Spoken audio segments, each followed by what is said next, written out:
اي حد شايف نفسه لعيب يجيني. هلا والله يا شباب، عملت لكم سلسله جديده اسمها سلسله تحدي الرولت. السلسله دي عباره عن ان انت بتنضم معانا في رولت وبتختار عشوائي، ولو تم اختيارك عن طريق الرولت فانت بتتحداني في مباراه لمده 6 دقايق، بتكون زي الديفيجن بالظبط. وبعد كده لو انت فزت بفرق جونين فبتاخد اي عرض انت يناسبك، مدرب او اي عرض من الكوين. فلو انت حابب تشترك معانا هتلاقي الرابط موجود اسفل الفيديو. وده اول تحدي فاز معانا بالرولت، وتعالوا نشوف كده المباراة هتمشي ازاي. يلا بينا يا شباب. طب يا رجاله، دي تشكيلتنا. هنلعب باسلوب اللونج بول، وتشكيلة المنافس بيلعب 4-2-4 كويك كونتر. كرة مع مين؟ بيرمي ثرو. والله بيعرف يلعب، ورمى ثرو وضم وضم وضم وضم وضم وبيباظ وبيشوط وهيجيب الجون. حلو قوي قدام هنا. يلا حلو قوي الثرو ده، انفراد وجون طبعا، وجون طبعا. ده ايتو بعيدة حلوة.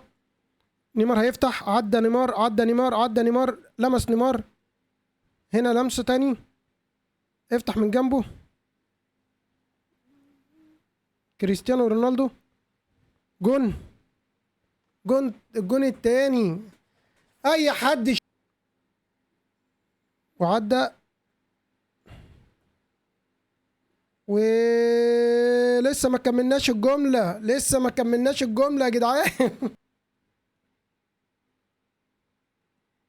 لمستين تلاتة حلوين بسرعة. كريستيانو رونالدو، حط يا كريستيانو، قطع الشبكة يا كريستيانو. اي حد شايف نفسه لعيب يجيني. خلاص يا باشا.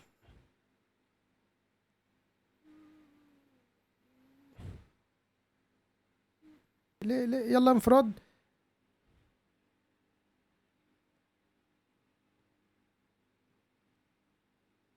جون يا راجل، جابها بالعافية. صفر الحكم. عدى. حط يا راجل، يا راجل حطها هناك. كريستيانو رونالدو رونالدو رونالدو رونالدو بيلف.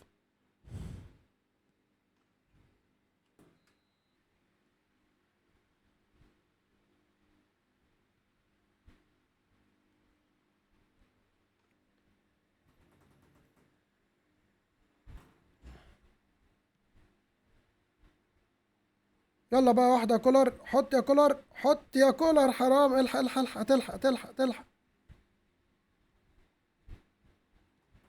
وادي السادس يا جدعان، الخامس الخامس، وخلص الماتش. خلص الماتش يا رجالة. 5-3، وانتهت المباراة بنتيجة عالية جدا، وعاش عليك يا مدرب. يلا نشوف واحد تاني.